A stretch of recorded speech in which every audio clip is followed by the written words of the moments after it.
So, after being sick and partially recovering, it only seems right as a streamer to, farm my suffering for content.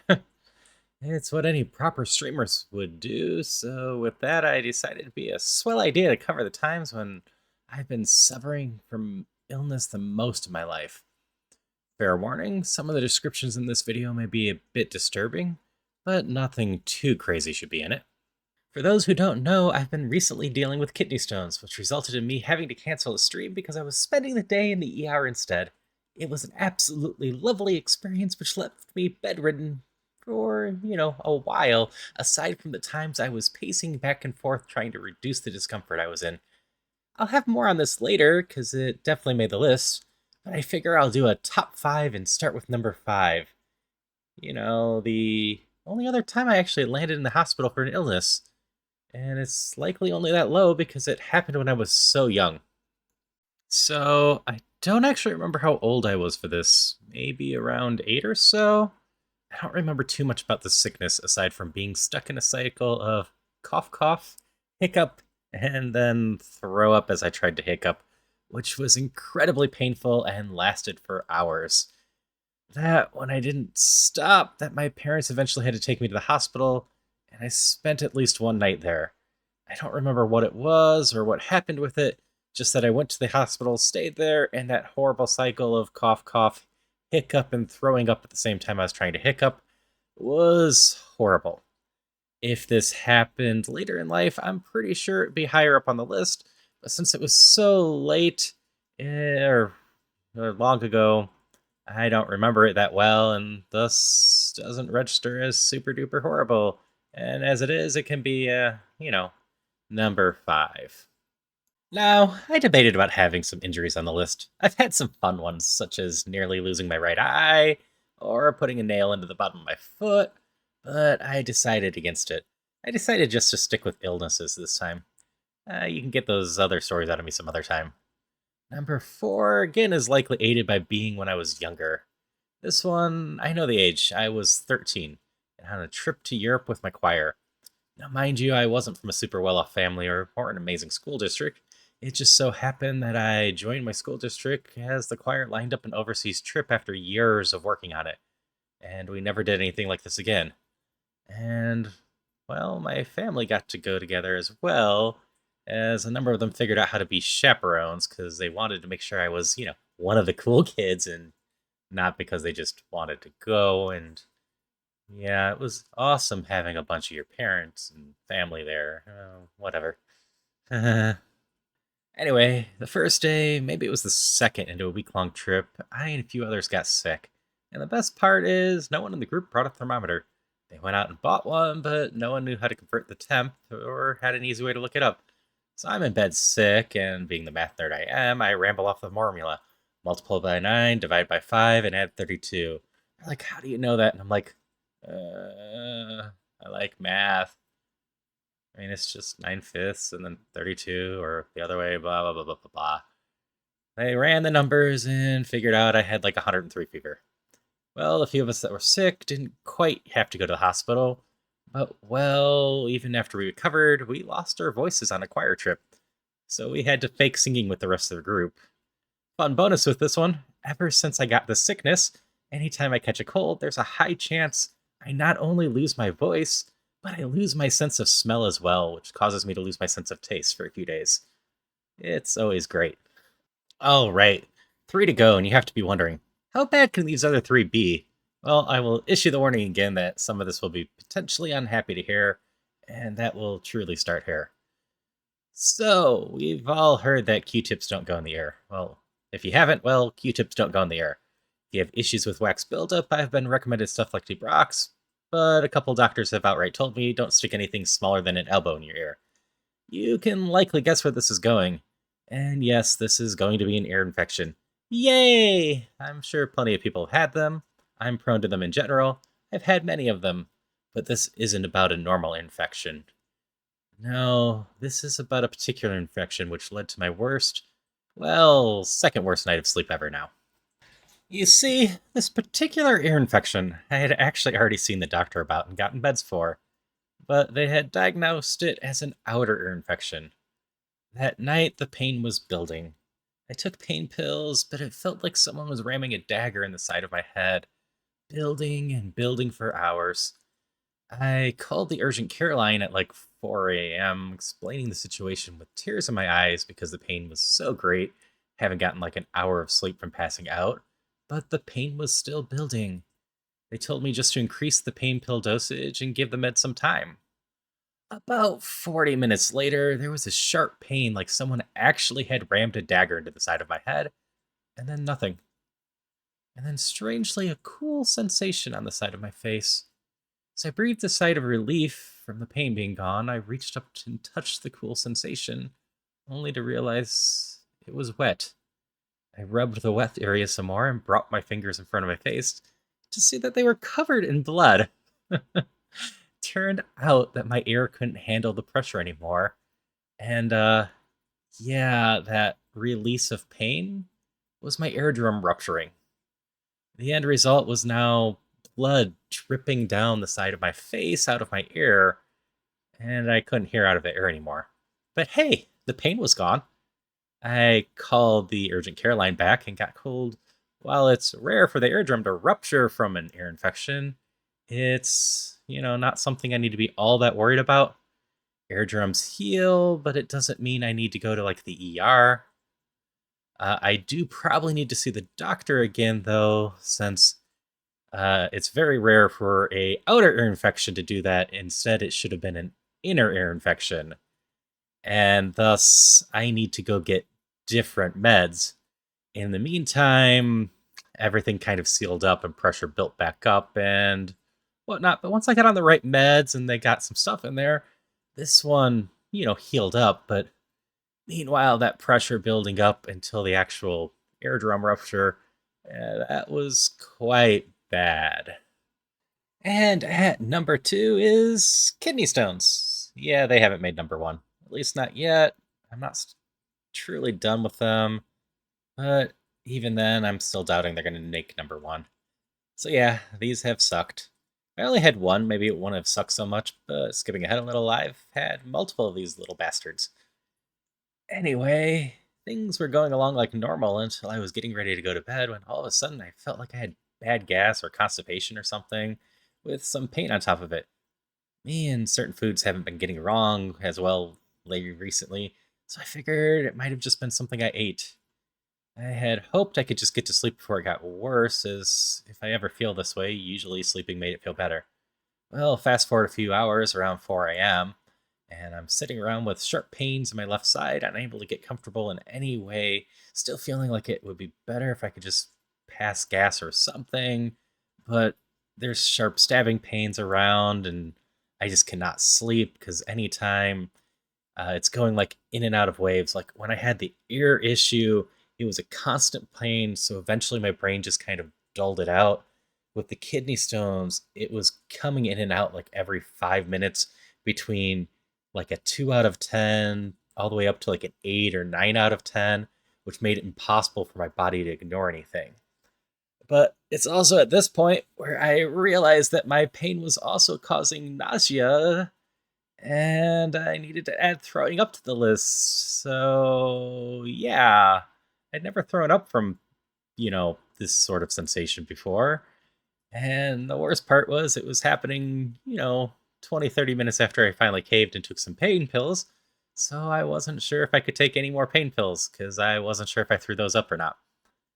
Anyway, at this point, I'm debating if I need to go to the hospital, but my spouse needs to work in the morning, and I'm pretty sure at this point I was just having a bad reaction to something I ate.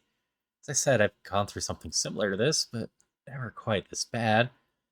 But I continued to suffer and found that pacing back and forth, despite not wanting to move and just curl up in a ball and die, uh, made me feel a little better.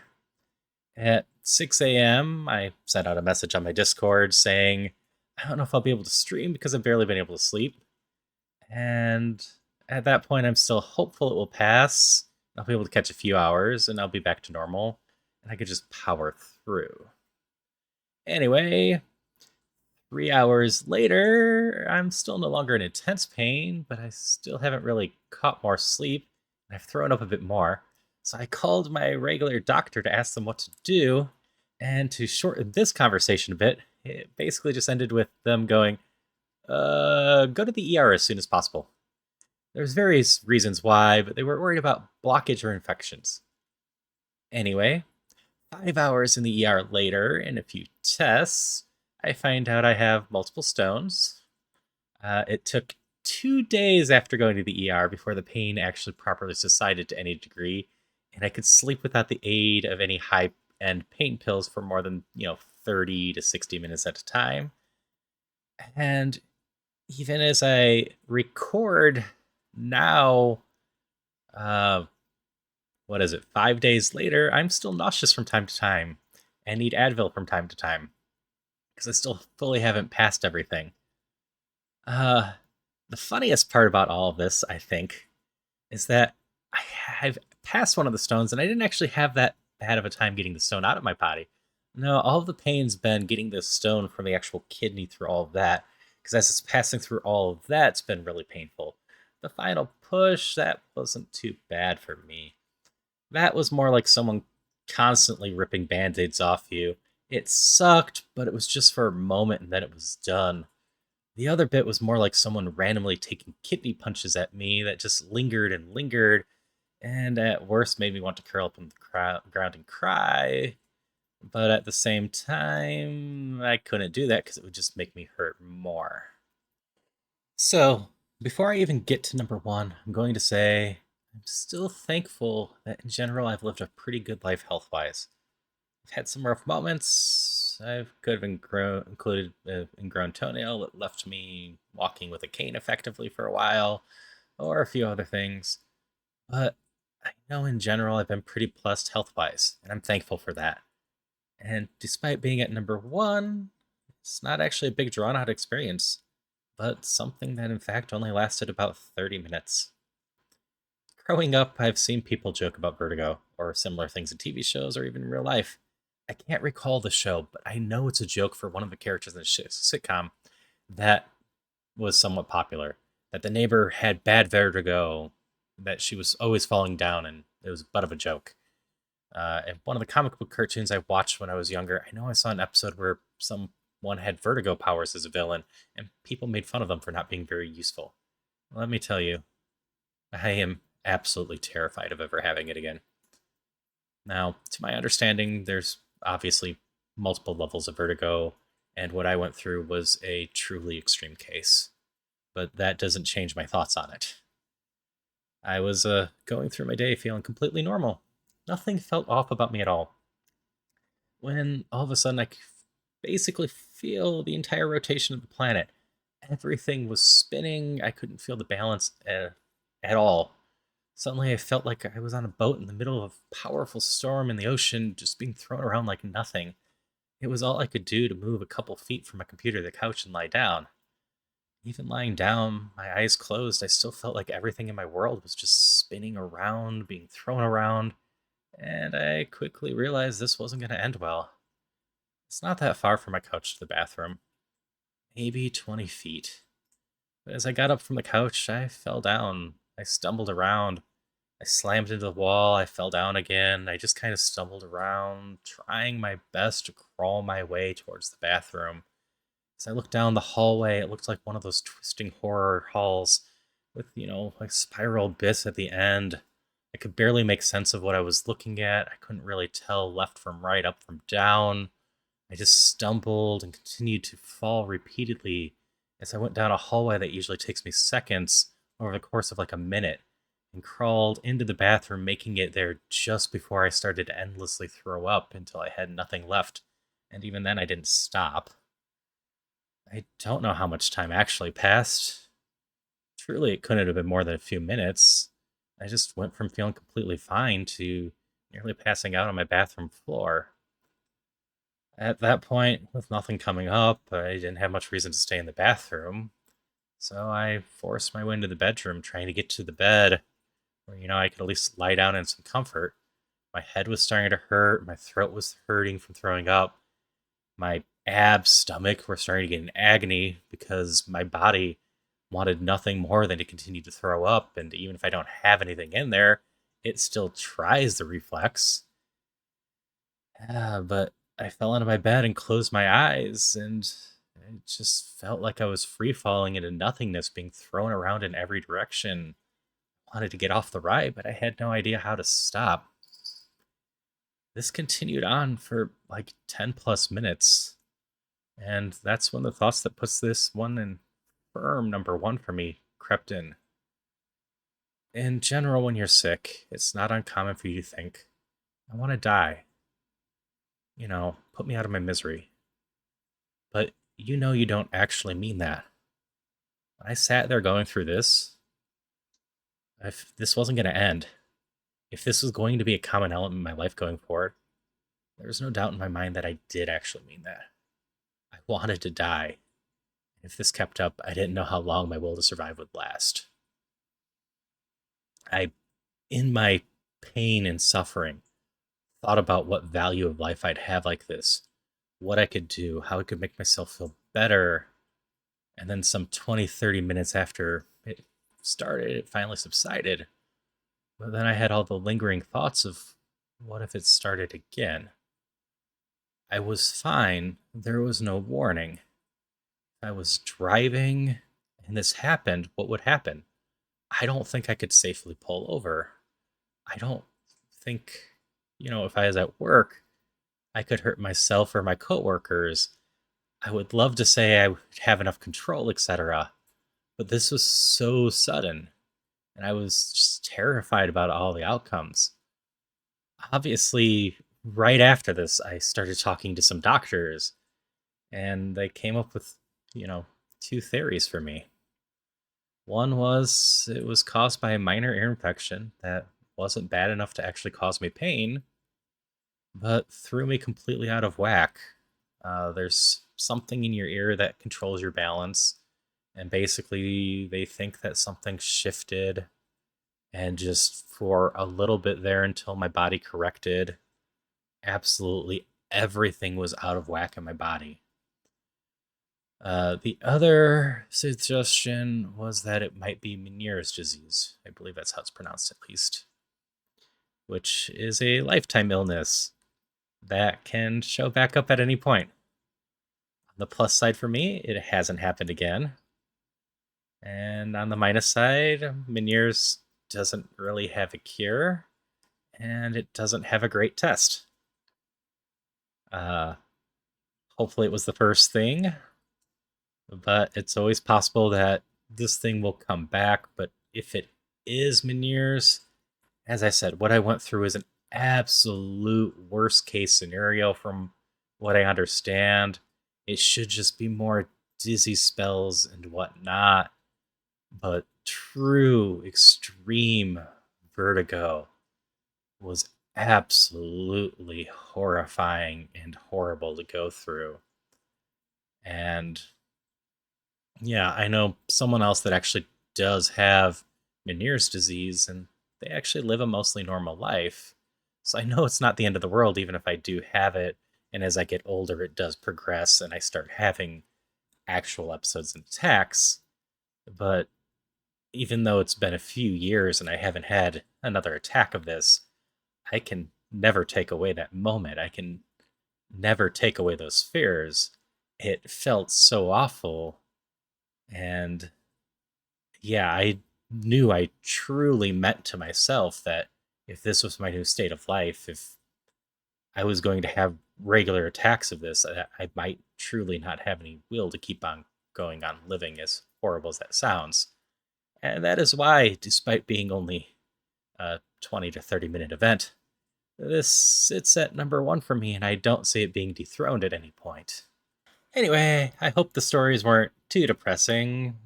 They're supposed to be interesting, and like they're about illness, so they were bound to be a little bit depressing. Despite how the last one sounds, I promise I'm not at any risk of self harm or anything like that.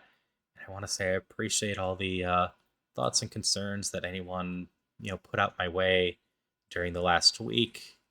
Uh, it did mean a lot, but ideally we can just move ahead and get back to entertaining and whatnot, which hopefully these were or this video, these stories were entertaining to some degree, or interesting to some degree. Hopefully, it wasn't boring story time, as I know the video went a little bit long. Like I said, my streamer brain just said, "Hey, if you're gonna talk about your kidney stones anyway, why not do a top 5 video of your illnesses? Because that's content." And something you can just ramble on and just be earnest about. That won't require a ton of editing. Mwahaha. But yeah, I'm glad to be healthy enough to actually be recording again, and glad this isn't lingering too much. Because when this all started, I definitely couldn't be recording like this. But I'm happy to say I'm doing better, and well, if everything went well, I already streamed on Wednesday, so we already talked then. This is a Friday video, so I just hope everyone else stays healthy and well, and we continue to have fun in the future. Bye!